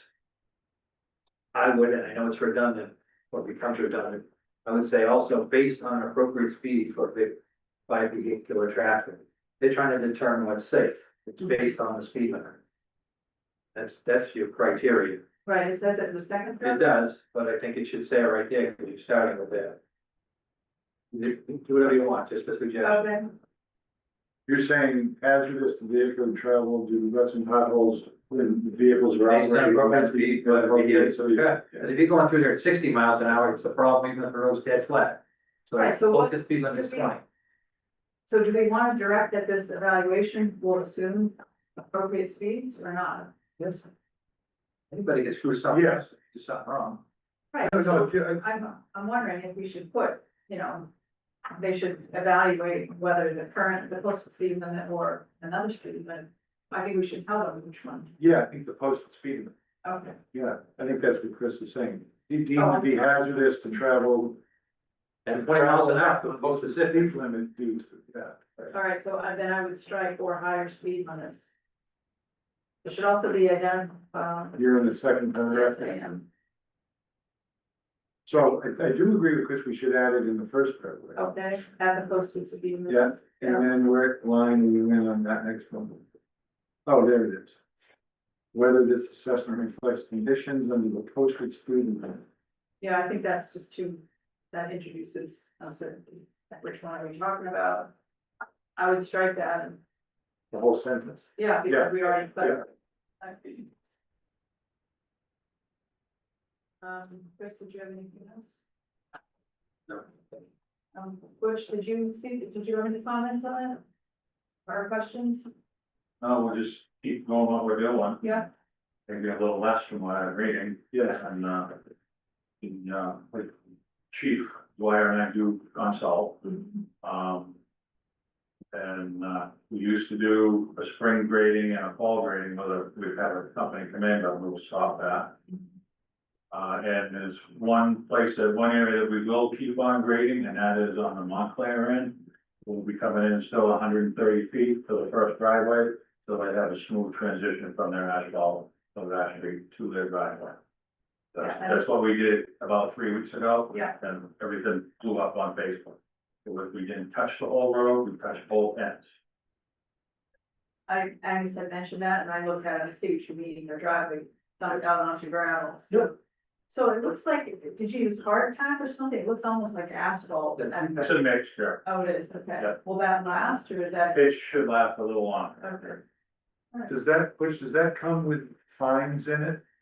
That mix? It's whatever is ground up, it's processed, asphalt. And is that what's creating the dust? No, No, No, that's the regular gravel. that's the regular gravel. Yep. This stuff recompacts almost like a roadway again, it's great. Yeah. It's beautiful. It's actually more stable. Yeah, so I think I'm glad to hear you acknowledge, I think that's the point we were driving at, is to not do maintenance to the extent that the road might be bumpy, but safe. To slow traffic to the posted speed, and to only do maintenance as necessary to keep it safe. Yeah. Yeah, great. And even the way it is now, I was out there, yesterday, and I didn't have a gun on me or whatever, but you guys have been going 40, 45. Yeah, It doesn't matter. Doesn't matter what you do for speed limit, doesn't matter anything, they're gonna do it, I've been out there and a year or so ago, I was grading it up, and they had a tractor trailer come through with a boat on.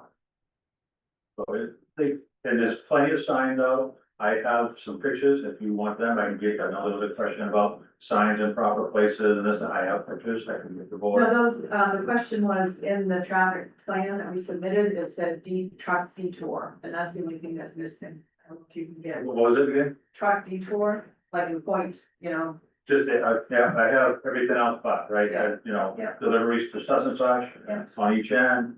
And there's, signs and, ample enough time for them to figure out that, geez, I can't go that way, but they don't watch them. I know, but if we just wanna make sure whatever we put in the plan that was submitted to the state that we're doing. I can listen. That'd be great, great.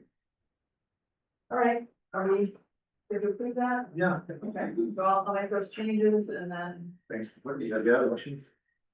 you wanna, okay, yeah. What's in their directions? Yeah. Make a motion to approve the Ash Street traffic plan, as modified. Second, do we wanna add just the exception of that, not the end on Montclair that was just talked about? All right, and put that at the end of the second. And discussion, we just need to hear about. Yeah. Okay, all in favor? Uh, Right, thank you, Butch. Okay, general discussion items, follow-up discussion from Route 113. This is the transportation planning workshop. So, any thoughts, Chris? sorry, I couldn't tell. Anything new? Well, so we saw they had renderings for the town center, which, we hadn't seen before, so there were 4 different options. Do you have those things? I do, yep. Yeah. So I think one thing to make clear is that this is work, conceptual designs by a consultant, because we have the earmark. This is not necessarily a project the town is gonna take forward. I think there are some people who are assuming that this is what's gonna happen, and that's not true. So, both negative and positive, people now think we're gonna have sidewalks in Maple Street, which, it's not, so. These are just like the beginning, very, very beginning. Only that the bike's still fine. So, yeah, so this was, Barry, the town center, the island in the middle, there's alternative, one is keeping it there and working around to decrease the width of Maple to make it safer, because it's so wide now, it actually creates, hazards. And then alternative two is removing the, traffic island, and then, doing similar improvements. Just without reading it all, I didn't get a chance, but what's the difference between 1A and 1B? What's the big difference? So 1A is kind of more striping and like, directional stuff, and 1B is more, what, you have the green. An actual fixed time? Yeah, that's right, yeah.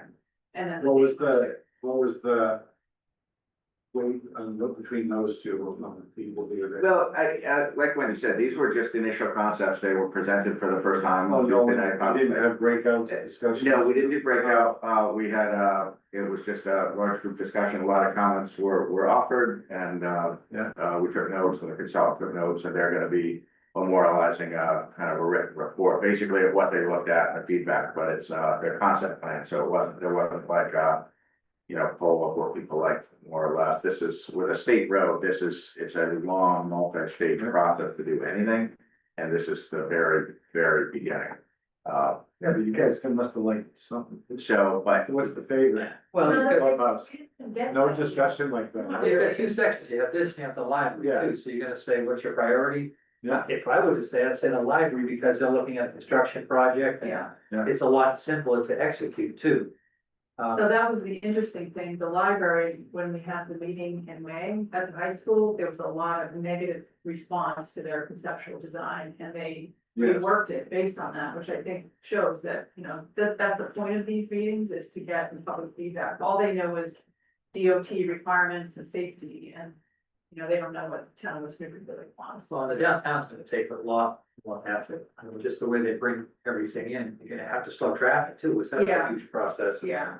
yeah, and one thing that's important for everyone to understand on timing, Barry, you wouldn't have been on the board when we talked about this, but this earmark was granted, a couple of years ago by it wasn't that long ago, but by the state from money the state got from the feds under ARPA. So the state gets money from feds, gives us an earmark funded by that.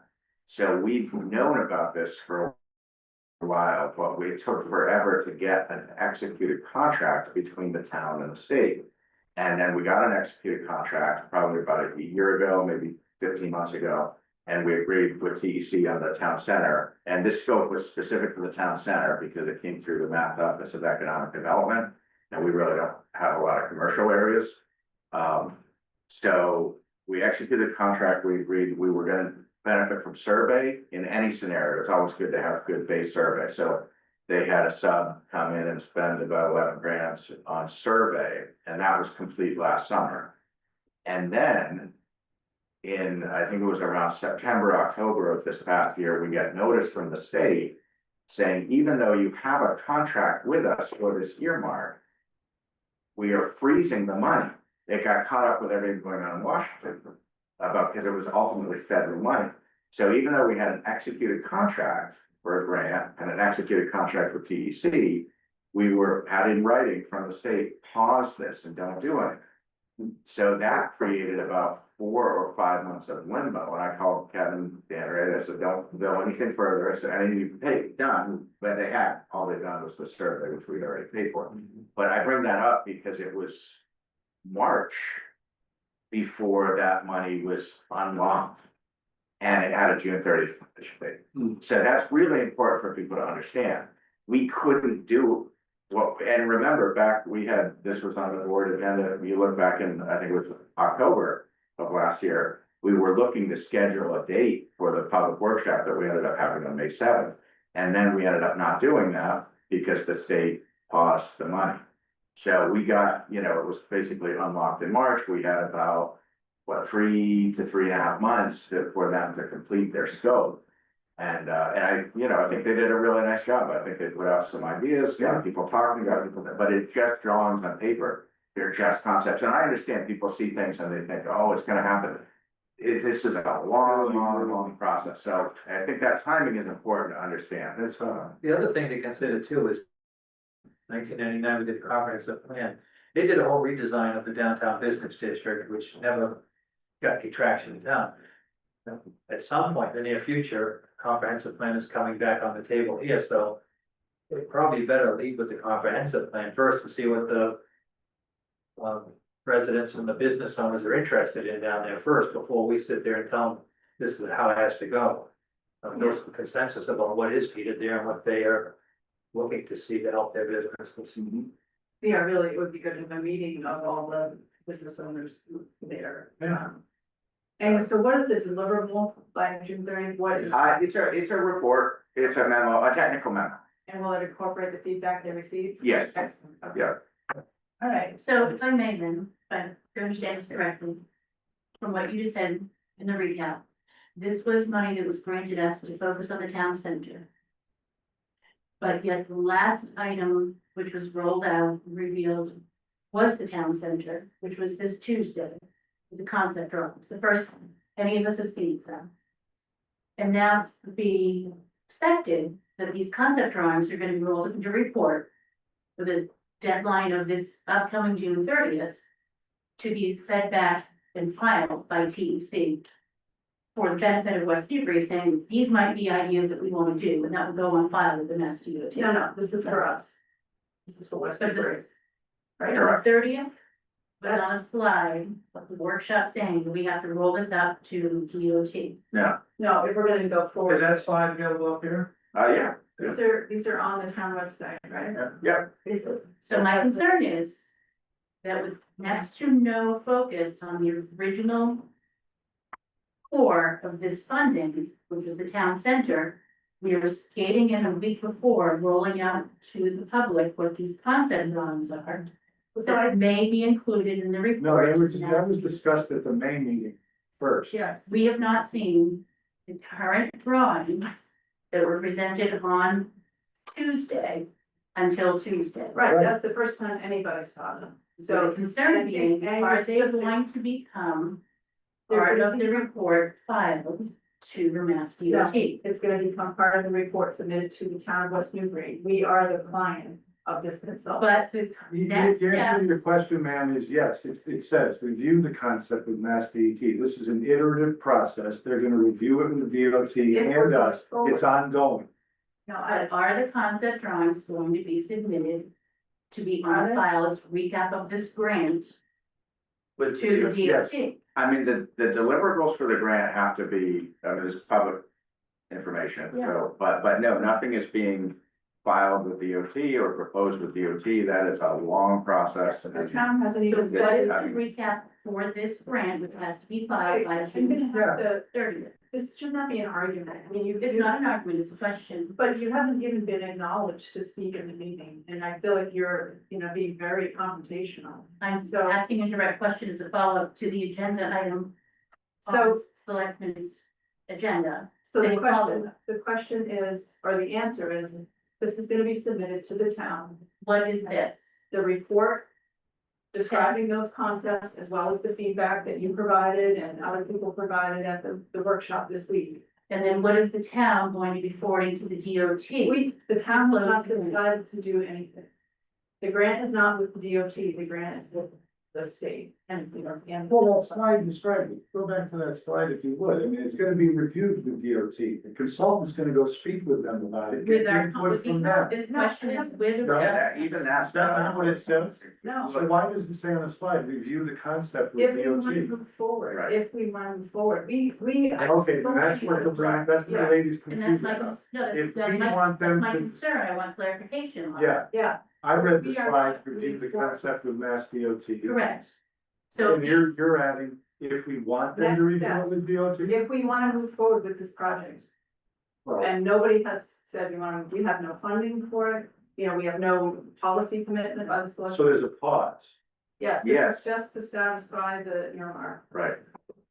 So to clarify, are these concept drawings being presented to the DOT? No. No. Unless we choose to do that. Does it Will not be matter? by June I'm 30th. curious, does it No. matter to you if they get presented to DOT Most certainly it does, as informational, as an impact to the town center. as informational? That No, as bothers you? potential safety realignment of the. Well, town. this is so early in the process, that's not a valid concern. It is a valid concern if I'm looking to understand if these conceptual drawings as part of this grant Yeah, are being submitted by the town for consideration for future plans for the DOT to take action on. Not at this point. not, So these so far, conceptual I think drawings will not be presented to the DOT. there's much more design yet to be done, much more. Very preliminary. Can I ask a question? So should the town decide to proceed?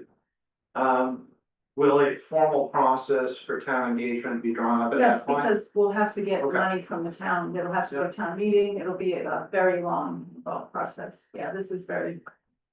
So I apologize if this was not clear to people, It's definitely not clear to people. So I feel like there- we're looking to seek this clarification. so there have been a lot of discussions about this at select board meetings, and we had a big workshop in May where the maps for the town center were presented and people had input, so this is not the first time, it's the first time we saw these conceptual designs. The first time is to your point, that anybody saw the updated ones were on Tuesday. Hence the question of, Okay, give a recap of what's going back to close out this grant. Do those updated conceptual drawings for all of the points of interest get submitted to the DOT? Because if they do, that is the concern. If I could interject, I think what has some people a little hot about it is the fact that. Particularly like that slide that says review concepts of DOT, and at some point.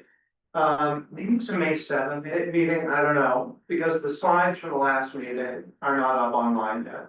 That's part of the problem too, is They're not available. they're not I online. believe they are. Then they must have gone up this afternoon. No, I believe it, but anyway. They weren't there last night and I was looking on the page and reviewing them, so unless they didn't go on the 113 project page last night. Cause I reviewed everything last night, I watched the May 7th meeting, I watched everything. Regardless, the point was. No, that- it's right here, sir, it's right here. I posted it within a day after the last meeting. It's right here, this is the May 7th slide. No, I'm talking about Tuesdays. Oh, no, I have not posted those. Yeah, I wait until the video is available. Yeah, no, I'm just saying, Once. I'm just Yeah. pointing out that it wasn't publicly available, which would lend itself to some of the word of mouth confusion, that's all. Posted yesterday with the select board packet. yeah, so. And it's on the town website, Just, just more. just to say, I'm just trying to moderate here a little bit, to say. The chair moderates Oh, God, I'm trying to ameliorate some of the tension. on behalf of yourself or the community. Just what I'm hearing here is people upset, I'm just trying to explain, some of the confusion people had, cause I heard it circulating around. Is that, oh my God, we we're just seeing this yesterday and somewhere, somehow, it got conveyed word of mouth. That it was gonna be submitted for a permit process, No. this, Yeah. I understand that, I'm just trying to explain to you where some people Okay, I are guess, coming from. I would like to say, if people are so concerned, they should come to the meeting, I mean, it's really, That's why we're here. but it's unfair to, I'm feed into No, the. this is good, okay, so just to. I'm just trying to clarify what Yeah, I'm so to hearing. clarify, one thing to clarify is that this is very preliminary Yep. process. Yeah, As Angus explained, it was compressed because the money wasn't cut loose. Yeah. And within that time, TEC conducted 2 public meetings with concepts to input from May 7, modified to try to reflect some of the input. right. And this now is gonna come to us, it's gonna get, I believe, their TEC is gonna talk to DOT and say, what do you guys think? That's not, No, They're not gonna talk to them at all? Not if we, Right. No, but, so you should not put on a slide. that's next steps if you wanna go forward. So that's just a point I'm But just trying to for make. people to know when they see this slide, and it says review the concept with DOT, even I believe that meant this will get shared with them for their input. Correct. They That's might what- go, you should consider this, you could consider that, because then it says, update the concept as guided by the town and DOT. That suggests DOT is gonna have That's say. thought. That's beyond June 30th. Well, it's beyond June 30th. Right. You understand that? Yeah, I'm just Okay, trying to no, explain. you and I'm everyone trying to give listening, and context. everyone you talk to, that's beyond June 30th. But If it's, we decide to go forward. if we decide to go It's forward, not that clear in this memo, hence our attendance here. saying Right. it's- and I'm then gonna- once endorsed, then it goes Okay, to very early design, which will continue, just so you're also clear on that. Yeah, oh, what I No, was the just trying to, unmade. okay, yeah, Yeah, cause I was just trying to explain. so it's A lot of very people early. are panicking, It that doesn't, there's a leak. correct, because it doesn't say after town approval. Okay, I think. Concept. Yes, but please understand, that's what it's gonna take. Yeah. I would just say for the record, we did mail 2 notices to every property owner in the town center. And we did provide contact name and email, and we said if anyone wants to meet with us one-on-one, we're happy to set up the meeting. Yeah, but no matter, Angus, no matter. Now, my point is that we tried to open the No line of matter how much you do that, communication. people are still gonna be confused about it. Yes. And I don't object to people who are confused asking for No, clarification. nor do I. So I respect the fact that you're trying to get an understanding of something that's complex. So please leave tonight's meeting knowing it's early, no decisions are being made before June 30th, and there will be much more, if it's moved ahead, much more public input and much more design discussion. And share that with anyone else who's confused, if you So will. the select board will be deciding before June 30th, what to put forward with TEC to Mass DOT. No, No, It's just going to assess. they're just gonna give us a report by June 30th, because that's their deadline. That'd be for clarification. Yeah, anything else on that? I'm all set. Okay. Item B is the process that the select board is gonna use to consider candidates to serve as interim town manager. So I did have a conversation with, Community Paradigm, to ask what they would recommend. They received 10, applications, by the deadline. John has communicated with all of them and they are gonna be recommending 3 or 4. Yeah, so the question is, what process does the select board want to follow, and interviewing and all of that? The committee's not gonna be involved in detail. Oh, the committee No, they're, will not be. no, because it's just, this is time sensitive, we wanna get somebody more. So I said to him, well, what do you recommend? And apparently they don't usually do this interim town manager hiring process. They're doing it as a courtesy to us, it's not even really in contract. When will they have, They have them now, they have the list. no, when will they have the 3 or 4? They have the 3. Oh, they do? Yes, but he said to me, tell me what you want. Can they come to it? Would this be an executive session? No, it has to be open session. So tonight I wanna talk to you to see what kind of process you wanna follow. Do you want all 3 of us to interview? You know, I think this should happen pretty quickly, so. Well, if we were to interview, we'd have to do it in one meeting, or a special meeting. That's what I would Post. recommend, like, you know, maybe a meeting at 4 o'clock or something. Yeah. And the other thing is some of these candidates are currently employed, you know, I don't wanna have this be a televised meeting, it would be an open meeting, of course. But I have a friendly suggestion on the agenda portion. You don't have to put the candidates' names on it, you have to advertise, just, so that. So Chris, do you have any thoughts about how we do this? I feel like we need to interview. I would like all, I would meet all 3 of us. I would like to meet I do all, too. yeah. Yeah. And So- I think that as soon as we can and however you want to pick a time. Yeah. We- We could date next week. You wanna do it next week? Well, Yeah, it's this also, week. it's subject to their availability too, Right. right? So it's a matter of, if I would ask Paradigm, see if they can get all of them 3 or 4 for one window. So he's thinking probably like 45 minutes to an hour in interview, Each. that's what he said. At least initially. But this is. We'll have resumes in advance, right? Yeah, I think 1 round of interviews, I don't want to drag it. No, but if we were to whittle it down after 20 to 1 or 2, I wanted to follow up. Interview wanna and make vote. the call. I think we should. Angus, feel free to chime in. How long would you want to do for an interim spot? I mean, it depends on the quality of the applicants. I mean, you know, if.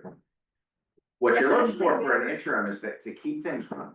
You're not looking for your end all be all. Like our work plan. Yeah, you're looking for someone who's gonna, so I mean, Like, what information will they have, pardon me, will they have been given? Would it be like your list? no, No, they're not yeah, gonna have time for. Yeah, They have the list if they're approved, they've already looked at it. Yeah, I mean, So, so we'll have a resume, we'll have the consultant's recommendation. there's the resumes, take a 2-hour time frame. Pick a day next week, 20-minute interviews, 10 minutes in between. Vote at the end. And he also offered to develop questions, Oh, which I think would be useful. you want to pick?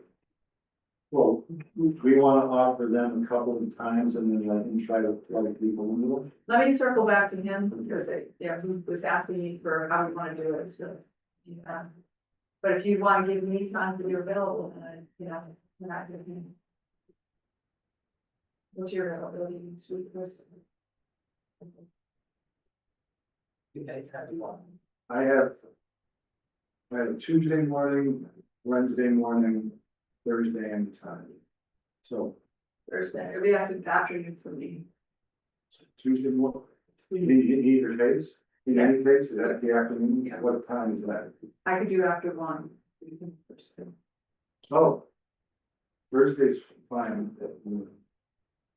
All right, I'm not sure they're gonna be able to pull it off this quickly, but Yeah. but at least stop for that, Yeah. and then what about the following week? Following week. We have a meeting Can't do the 9th, I was selected. the 7th afternoon. If I'm looking at afternoon, Monday's fine. The afternoon on Tuesday, not early in the afternoon. I think Wednesday is fine. It would, Then we have a meeting like mine, I want to meet ahead of time. It would be.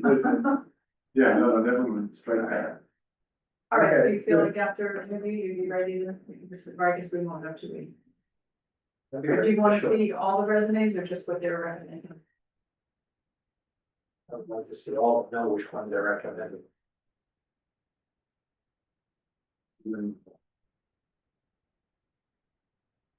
Okay, And we did this, when we hired superintendent, home cleaning. Or 84 applicants. They whittled it down to like 10, somebody on the committee wanted to see the others. They spent a day going through them, they said, no, they got the right one, so I suspect that the consultant probably don't even have to look at the others, but If there's only 10. I don't wanna be surprised and have somebody say, how come? Yeah, that's fair. okay, good. Correspondence, you have the MSBA materials about the feasibility study. You've already covered that, I think that's right. Yep. And then correspondence with the friends of the GAR. Yep. Saw that.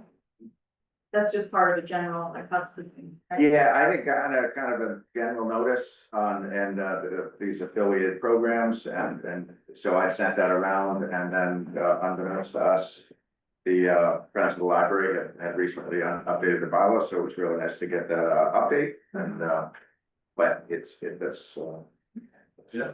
There's nothing we have to react to or do. No, No, of course. We don't even know what the changes are, because we just got the final. no, but when I get something like that, I put it through just. No, no, it's good too. On record. Just a comment, bylaws have to be filed with the town clerk, so maybe you just remind people to do that. Hey, that's nothing to do. It's not. Oh, just, okay, all right, same board. I mean, they're saying violence. It's their own bylaws for them. Oh, Yeah, Yeah. okay, What orders they have, see. right.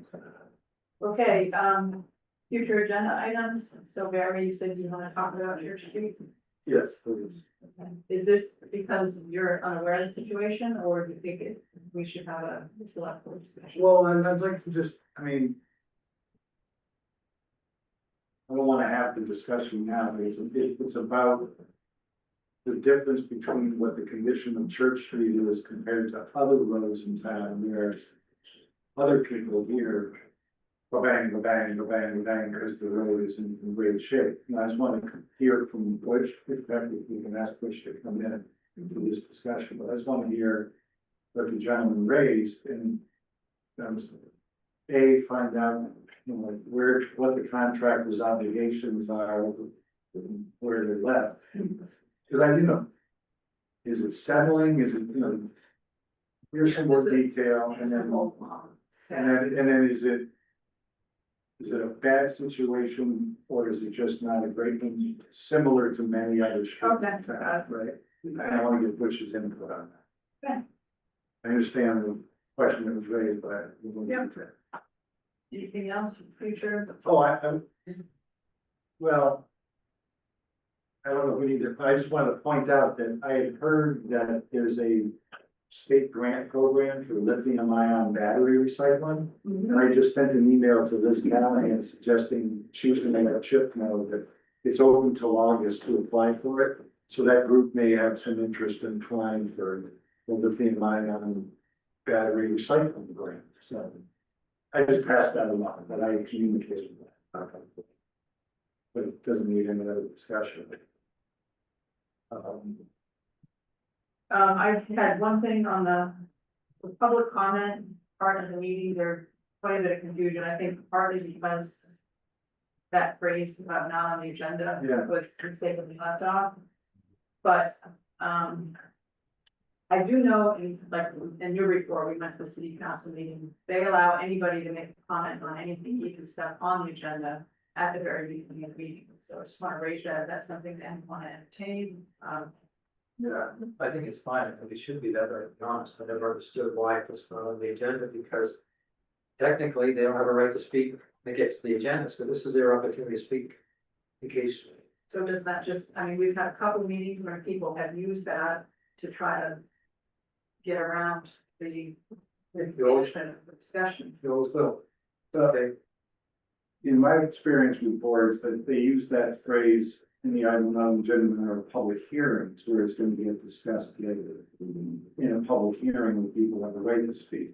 So my question on this is, a lot of the discussion we just had about the traffic issue is, I'd be inclined to want to hear from people while we're discussing an item rather than having to have to make a comment earlier than not be able to speak when we're on the topic.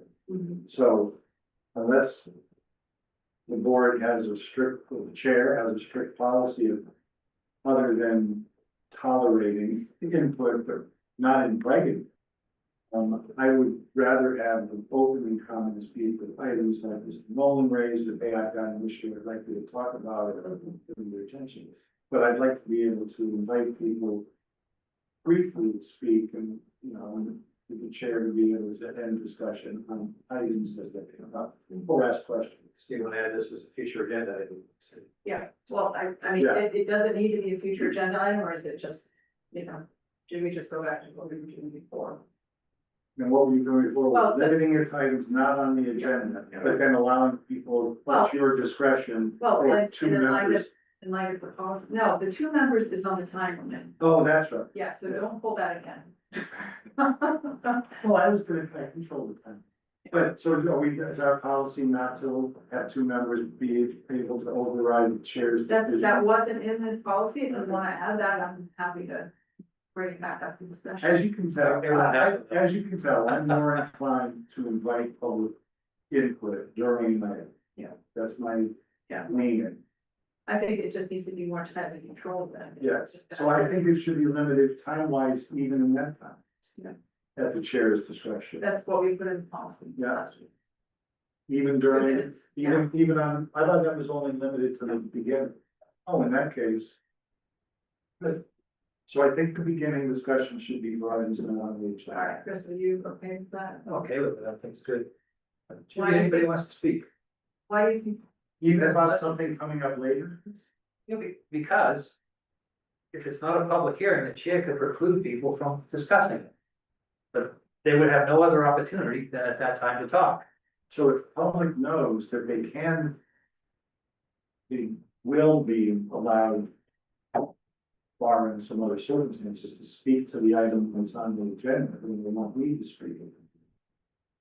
They can wait for the. Right, I've been on the school committee at one point, people weren't allowed to speak when the item came up. So their only opportunity was to do it at the opening comments. Right, that, And if you weren't aware of that, That's typically how it's done, but, is that a public hearing? item or a public hearing's different. You know, that was, But somebody wants to speak on an agenda item, if the chair says no, because it's this board's opportunity to do business, chair has every right to say no. So the only opportunity a person potentially could have would be a public comment. So I'm more in favor of any topic. Well, first of all, what topic is problematic that you don't want to hear about that too? So- all right, so this does seem like an agenda item, I mean, I thought Yeah. it's gonna be a quick, so we'll put it on for the next. and I'll take a look back at that document, and see if I misread it. Okay. Yeah. Sounds good, all right, any other? Just how you misread it. I don't know how I misread it. One thing, Wendy, I just mentioned, at the prior meeting, I think it was Chris who had, requested a report on different accounts associated with board committees and Yeah. commissions, as you and I talked about earlier this week, but just for Chris knows, we are gonna do that. We just didn't put it on for tonight because it's a short week and Jenny's short staff. We will have that. I'm not pushing for Okay, it. now I do have that penciled in for city finance, so. Okay, that's great. Right. All right, that concluding our open session business, I move we go into executive session for NGL chapter 38, section 21A3 and A7. Second. David, Aye. Lee, aye. Right, so, for those who are on Zoom, the board will recess to executive session and return to open session for the sole purpose of adjournment. Good night.